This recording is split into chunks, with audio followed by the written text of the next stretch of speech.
one of the many items you're gonna be getting this dungeon is gonna be this plate, legs, 15 strength, 9 agility, and 1% crit. You got basically two other options for DPS or for tanking really. You got the legs of valor, that's pretty much for tanking only, 23 strength and 11 agility. You also got devil sword obviously, and you got blade master leggings, which is basically 1 crit, 1 hit, really freaking strong. However, these plate leggings are gonna be slightly better than valor for most people once they get over the hit cap, and you are gonna get over the hit cap because if you do not have a weapon racial, you will now acquire one. And that's gonna be this item that we're gonna talk about next, and that's the Mogger's Belt. This little belt has 1% crit, but the important part, it has 5 dagger skill. Now, weapon racials are absolutely mandatory if you can get them. They are 3% hit for free, basically, so you go from a hit cap of 9 to a hit cap of 6. That is a lot of free stats, obviously. But also, it reduces the penalty of glancing blows. Glancing blows are a huge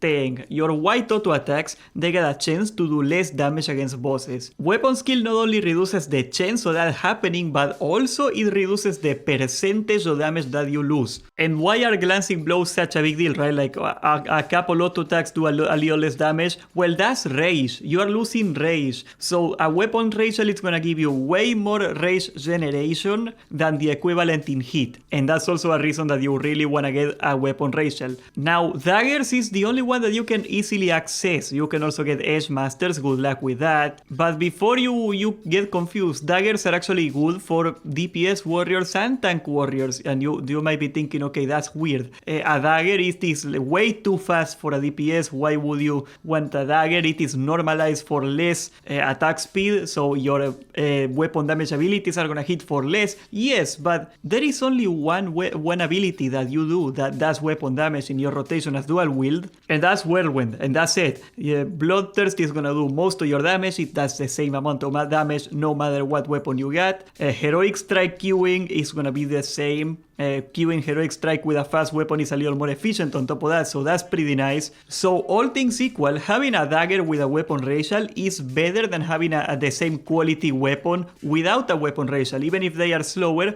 a slower main hand would be ideal, but you don't need to, you don't have to have one of those. So the Mogger's Belt is gonna be a very coveted item dropped by Chrome Crush, that's in Dire Mall North. Everybody runs Dire Mall North because of the world boss. That's how you get the world boss. Actually, you gotta kill him. Actually, you kill this guy anyway, don't you? Yeah, I don't think this guy doesn't give any buffs. Yeah, so every tribute run that you do to get the wall buffs in Dire Mall, you get a chance to get this belt. You might as well get it. It is an amazing belt. Of course, this belt is gonna get replaced at some point because you got Onslaught Girdle in Morten Core, the best belt in the game. But that doesn't mean that the Dagger Dream is over, mind you. You got gloves in Molten Core that give you Dagger skill, and you also got the next item in the list, and this is the Distracting Dagger. It looks like a decent offhander, 40 DPS, nothing out of the ordinary, fast, which is nice, but it has 6 dagger skill. So your offhander, when you're dual wielding, and you can dual wield tank, a lot of people dual wield tank, it can also give you the skill you need. On top of that, even if you cannot find an offhander for your weapon racial, like say you are an orc or you are a human, it doesn't matter because your offhander, if you put it on, it has its own weapon skill. So you can have like a sword and a dagger and at no penalty. So the Distracting Dagger is gonna be like a wild card. Almost everybody's gonna like it, and it's gonna be part of your pre-raid vesting slot for pretty much anybody. Another item that comes out is the Band of the Ogre King. It is nothing too crazy when you look at it, no hit, no crit, I know, but if you are not going for Blackstone Ring, your other option is the Band of Flesh, and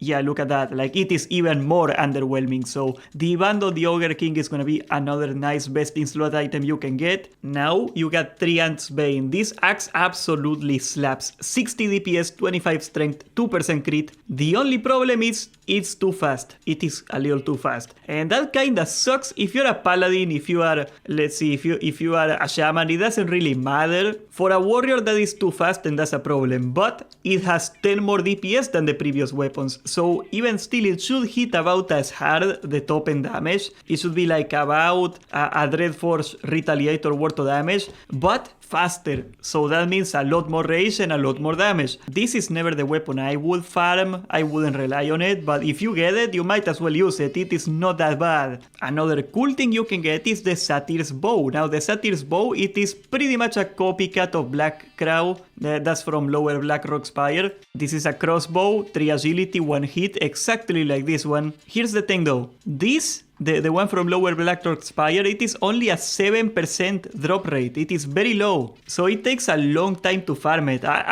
Personally, I hit level 54 and I just grinded that place like 30 times for XP anyway, so I didn't care. But this bow is a very generous 20% and it is the same bow, so you can just get it on Dire Maul East, and a lot of people run Dire Maul East all the time because of the freaking books. So if you're gonna farm LBRS only for the bow, you might as well just get this guy instead. It should be easier, it should be way easier. You are also gonna get these gloves, the gauntlets of accuracy. They are hunter gear, obviously, agility and hit, but hit is hit regardless. So if you're not going for Devil Sword, you might as well take these, especially if you don't go for boons. I did go for boons. A lot of people like taking the belt from the LBRS quest, so if you are one of those people that took the belt, now it actually makes a lot more sense to take the belt. There is also this new chest piece, which is like a baby gladiator chain, 8 strength, 20 agility, which is 1 crit, and 1% crit on top of that. If you compare them side to side, of course the gladiator chain is better, but it is a lot closer. And that's great that it's closer, because the only other thing that you could get was the chest of valor, and that this thing sucks. It is 15 strength and 10 agility, and that's it. So you are getting way more damage from this one. So this is also gonna be an important one for you to farm.